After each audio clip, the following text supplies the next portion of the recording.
There he was, Thomas Ashton, a man driven by ambition, by curiosity, and by the thrill of discovery. Life for Thomas had always been transient, one oil field to the next, a life where no home could hold him, and no person could truly claim him. His heart was as wild as the landscapes he traversed, untamed and unrestrained by promises or vows. And yet, there was a quiet ache within him, an unacknowledged loneliness that lingered beneath the surface. Success defined him, but what did that really mean? He carried his achievements like armor, shielding himself from the truths he wasn't ready to face. He saw each encounter, each flirtation, as a passing moment, another ripple in a sea that only he navigated. He thought he understood his own desires, fleeting and shallow, satisfied in the briefest of moments, only to dissipate as quickly as they came. Little did he know, the tide was about to turn. It was during a sultry Charleston evening that he first saw her, Emily Carter, the daughter of the formidable Richard Carter. The Carters' mansion was an emblem of wealth, of power that ran deep, like the roots of the old oak trees lining the estate. Emily was the spark in the room, the eye of the storm that Thomas, against his better judgment, found himself drawn to. She was beautiful, yes, but there was something more, something beyond her looks, a restlessness, a defiance that seemed to echo his own. She was untamed, seemingly carefree, her laughter ringing out like an invitation. To Thomas, she seemed like a mirror, a reflection of his own impulsive spirit, but there was also something guarded about her, a carefully constructed charm that felt too perfect, too practiced. And it was in that moment he sensed it, the allure of danger, the thrill of a woman who wasn't who she seemed. It was a warning, yet he found himself unable to look away. Then came the request. Richard Carter, a man who had fought for everything he possessed, now sought a different kind of help. "Look after her, Thomas," he had said, his voice carrying a weight that Thomas couldn't quite understand. Look after her. Simple words, yet loaded with a father's desperation, with a hint of worry that unsettled even Thomas. For the first time, he saw Richard not as the magnate, but as a man, one who feared the path his daughter was on. Thomas accepted, albeit reluctantly. This was a man who didn't need attachments, who had long ago convinced himself that he was immune to the entanglements of others. And yet, he found himself drawn into the Carter world, a world of power and privilege, but also one of secrets and shadows. Little did he realize that this decision would be his undoing, that by agreeing to protect Emily, he was opening a door that could never be shut again. The attraction between them grew, a quiet, pulsing energy that neither acknowledged but both felt. It was a dangerous dance, one marked by silence as much as by words, by looks stolen in moments when they thought no one was watching. He told himself he was only doing his duty, fulfilling his promise to Richard. But as the days turned into nights, and the nights turned into something far more forbidden, he could feel the walls he had built around himself begin to crumble. Emily was no innocent in this game. She knew the power she held, the effect she had on him, and she wielded it with precision. A glance here, a whispered word there, she teased him with her presence, with her beauty, but also with her vulnerability. And Thomas, who had always prided himself on his control, found himself helpless against her. He was falling, deeper than he'd ever fallen before, and yet he tried to convince himself that he could walk away, that this was nothing more than a passing desire.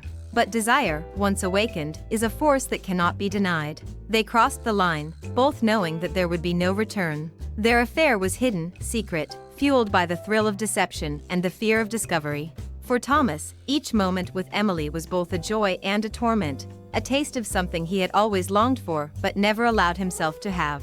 She was like fire, warming him but also threatening to consume him. He knew what he was risking. He knew that this could destroy him, could cost him not only his career but also the respect he had worked so hard to earn. But he told himself that this was love, that perhaps, for the first time, he had found someone who could see beyond the mask, who could understand the restlessness in his soul. She, too, played the part well, weaving stories of her own unhappiness, of her need for escape. He believed her, because he wanted to believe her, because the truth was too painful to face. It didn't last. Secrets have a way of surfacing, no matter how carefully they are buried. Richard discovered their affair, and the world that Thomas had built began to crumble. In that confrontation, as he stood face to face with the man he had betrayed, Thomas felt a fear that was deeper than any he had known. But Emily turned on him, casting him as the villain, claiming that he had pursued her, that she was innocent in all of this. The betrayal was sharp, like a knife twisting in his chest. He had trusted her, had allowed himself to believe in something pure, something real. But in that moment, as she spun her web of lies, he saw her for what she truly was: manipulative, cold, willing to sacrifice him to protect herself. And yet, even in that moment of pain, he couldn't shake the hold she had over him. He felt the loss, the hurt, but also an undeniable pull. He couldn't hate her, not completely, because part of him still believed in the image she had created. Their marriage was the final act, a desperate attempt by Thomas to salvage something from the ruins. He told himself that this was love, that they could build a life together despite everything. But doubt gnawed at him, a persistent whisper that told him he was only fooling himself. Emily's eyes, once filled with fire, now seemed distant, cold. He could feel her slipping away, even as he tried to hold her close. And yet, he held on. He clung to the illusion, refusing to see the cracks that were spreading, refusing to admit that he had been nothing more than a pawn in her game. He had sacrificed everything for her: his career, his friendships, his honor. And what had he gained? A hollow marriage, a lie that he could barely sustain. But he held on, because to let go would mean admitting the truth, that he had loved a woman who had never truly loved him. And so, Thomas found himself trapped in a life he had never wanted, bound by promises that had turned to dust. He was a man haunted by his own choices, by a love that had proven to be as fleeting as the wind. But he was also a man who refused to give up, who clung to the hope that perhaps, one day, he would find redemption. Little did he know, the journey was only beginning, and the price of love was far greater than he had ever imagined. 2 years had passed, and Thomas was no longer the man he once was. The restless adventurer, the one who had laughed in the face of danger, now wore the weight of responsibility like a chain around his neck. He had traded the thrill of the unknown for the routine of a marriage built on brittle promises. The love he had once felt for Emily had faded, like the colors of a once vibrant painting left to decay. Yet, he remained, bound by a sense of duty, by a belief that perhaps they could still build something lasting, something real. But the reality was stark. Each day, he returned to an empty home, a hollow shell that once echoed with promises of a future they would build together. In her presence, he felt a silence that was suffocating, a chasm between them that no words could bridge. And though he tried to rekindle the warmth between them, his attempts were met with indifference, with a coldness that left him questioning every choice he had ever made. He began to wonder if this life was his punishment, a consequence of the choices he had made, of the trust he had placed in someone who saw him as nothing more than a tool in her game. But despite the hollow marriage, there was one thing he still longed for: a family. It was the one dream he clung to, the one hope that gave him purpose. He wanted a child, someone to carry forward the legacy he had worked so tirelessly to build. But with Emily, even that hope seemed out of reach. And so, he continued on, a man tethered to a marriage that had already dissolved in all but name. Then came the call, an urgent message that shattered the monotony of his days. There had been an accident. Emily, the woman he had once loved, lay in a hospital bed, her life hanging by a thread. In that moment, every lingering resentment, every bitter thought, melted away, replaced by a fear so deep it gripped his soul. He found himself driven not by anger, nor by duty, but by a desperate need to be by her side, to protect her, even if she no longer wanted him. As he traveled to Charleston, memories flooded his mind, memories of their laughter, of stolen moments when they had felt inseparable, untouchable. Despite everything, he realized, she was still a part of him, woven into the very fabric of his being. And the thought of losing her brought forth a pain that was both unexpected and profound. He clung to the hope that this accident would be a wake-up call, a second chance for them to rebuild what had been lost. But fate, as it often does, had other plans. When he arrived at the hospital, he found her lying there, frail and vulnerable, a far cry from the woman he had known. But as he looked into her eyes, searching for the recognition he so desperately sought, he found nothing. The doctors explained that she had lost her memory, that the last few years had been erased from her mind. To Emily, he was a stranger, a man she had once known but no longer remembered. At first, Thomas refused to believe it. Amnesia? It felt too convenient, too neatly packaged to be real. He had seen the lengths Emily would go to protect herself, the manipulations she was capable of. And yet, as he watched her, he couldn't shake the doubt gnawing at him. Was this truly a consequence of the accident? Or was it another layer in her complex web of deception? She looked at him with confusion, with a vulnerability that made him question everything he thought he knew. But the more he tried to probe, to push her into remembering, the more distant she became. He was torn between the desire to believe in her innocence and the fear that he was being manipulated yet again. He knew he couldn't keep living in this limbo, trapped between love and distrust. But he also knew that he couldn't walk away, not without knowing the truth. And so, he stayed, hoping that somehow, her memories would return, that they would find a way back to each other. Days turned into weeks, and the tension between them grew. Thomas could see the walls she was building, walls that shut him out, that kept him from getting too close. He tried to believe her, to trust in the doctor's words, but a nagging suspicion lingered. The Emily he had known would never surrender so easily, would never allow herself to be so vulnerable. And as he watched her, he couldn't help but wonder, was this truly a consequence of the accident? Or was it another performance, a final act in the play she had crafted so meticulously? The confrontation was inevitable. He demanded answers, demanded that she tell him the truth. But she held firm, insisting that she remembered nothing, that he was nothing more than a shadow in a life she no longer knew. And with each denial, his anger grew, fueled by the betrayal he still felt, by the wounds that had never fully healed. He began to see her not as a victim, but as an actress, someone who was playing a role to protect herself from the consequences of her own actions. Yet, despite his rage, he found himself unable to walk away. There was a part of him, a small, foolish part, that still wanted to believe in her, that still clung to the hope that this was real, that they could find a way to rebuild. And so, he stayed, caught in a web of his own making, trapped by his own need to believe in the impossible. It was in the midst of this turmoil that he discovered the truth, a truth that shattered whatever illusions he had left. Julian Goldman, a man from Emily's past, a lover she had never truly left behind. Their affair had continued, even as Thomas clung to the belief that their marriage was real, that they could build a life together. And with this revelation, everything became clear. The amnesia, the distance, the lies, it had all been part of a plan, a calculated move to free herself from a marriage she had never truly wanted. Thomas was left with a choice: confront her, expose her lies, or walk away, leaving her to live with the consequences of her deception. He knew that confronting her would mean unleashing a storm, that it would tear apart whatever remnants of their life together still remained. But he also knew that he couldn't continue living a lie, that he couldn't keep pretending that their marriage was anything more than a facade. The battle that followed was brutal, a war fought not with swords, but with words and accusations. Emily's lawyers were ruthless, led by Mark Bailey and William Wills, men who would stop at nothing to protect their client, to paint Thomas as the villain, the abusive husband who had driven her to the brink. They twisted his words, his actions, turning every gesture of love into an act of control, every attempt to understand into a manipulation. But Thomas was not without his own weapons. He had gathered evidence, pieces of the puzzle that painted a different picture, a picture of a woman who had lied, who had deceived, who had used him to further her own ends. And as he watched them squirm, he felt a grim satisfaction, a sense that perhaps, for once, he had the upper hand. But victory was not without its cost. Each revelation, each accusation, chipped away at his soul, leaving him empty. Broken. The turning point came in the form of a recording, a secret conversation between Emily and Julian that laid bare the truth. In it, she admitted to the affair, to the lies she had told, to the web of deception she had spun around him. It was his trump card, the evidence that would destroy her case, that would expose her for the manipulator she was.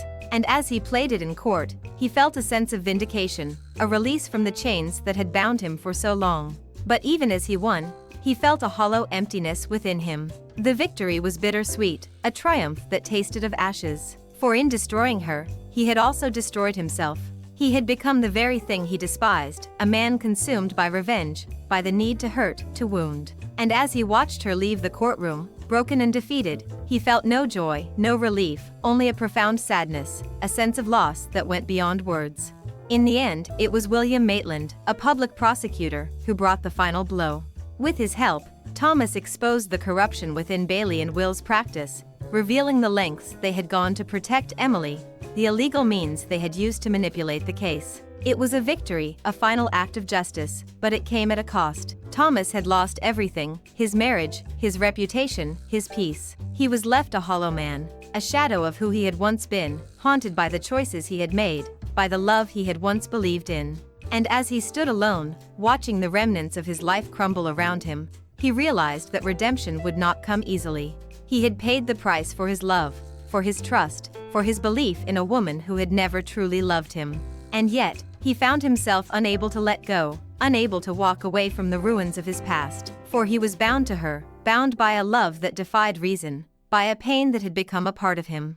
And as he walked away, he knew that his journey was far from over, that the scars of this betrayal would follow him wherever he went, a reminder of the price he had paid for a love that had never truly been his. 5 years had passed since the trial that left Thomas Ashton's life in shambles. Now, he found himself in the remote reaches of Guatemala, where silence was his only company and work his only salvation. Here, far from the memories, the betrayals, the faces that haunted him, Thomas had tried to rebuild himself, piece by piece, hoping to leave behind the weight of his past. The restless adventurer he had once been was now a man marked by sorrow and loss, a man who worked not for ambition, but to find some semblance of redemption in the hard labor of the oil fields. But peace was fleeting, and the past had a way of finding him, no matter how far he went. One day, a man arrived at his door, a lawyer bearing a message, and with it, the echoes of a life he'd left behind. Hugh Davidson, Emily's lawyer, carried a suitcase in one hand and a letter in the other.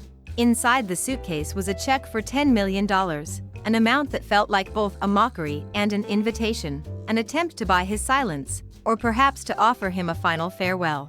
As Thomas read the letter, he felt a familiar wound open up, the pain of an old betrayal resurfacing. The letter was Emily's attempt to make amends, or perhaps to sever the last ties between them. But what was the meaning of this money? Was it a gesture of repentance? Or was it simply her way of showing him that she was still in control, still the woman who had manipulated and deceived him? Standing there, with the letter in one hand and the check in the other, Thomas was left with a choice: accept the money, let the past go, and walk away, or confront Emily once and for all, demand the answers he had never received. The weight of the dilemma consumed him. On one hand, he could accept the money and finally close this chapter, build something new, and perhaps, for the first time, truly move forward. But there was something that wouldn't let him, a nagging feeling that drew him back to the past. What was Emily's intention in sending this check? Was it truly an apology? Or was it just another way to manipulate him, another thread to keep him bound to her, even from afar? Memories flooded his mind, moments of love, of laughter, of promises whispered in the dark. These were the memories that haunted him, the memories of a life he once believed in but that now felt like a distant, broken dream. Accepting the money would be admitting that all of it had been a lie, that every moment had been a transaction, a game. And yet, the idea of confronting her, of facing the woman who had torn his life apart, filled him with dread. He wasn't just afraid of her, he was afraid of himself, of the feelings that might resurface, the anger, the love, the wounds that had never fully healed. Finally, after hours of contemplation, Thomas made his choice. In a symbolic act, he burned the check, watching as the flames consumed each digit, each word, each promise of an easy escape. He was done with her games, done with her money, done with the false hope that this could ever be fixed. By burning the check, he severed the last tie that bound him to her, showing her, and perhaps himself, that he could not be bought, that his dignity and his peace were worth more than any amount of money.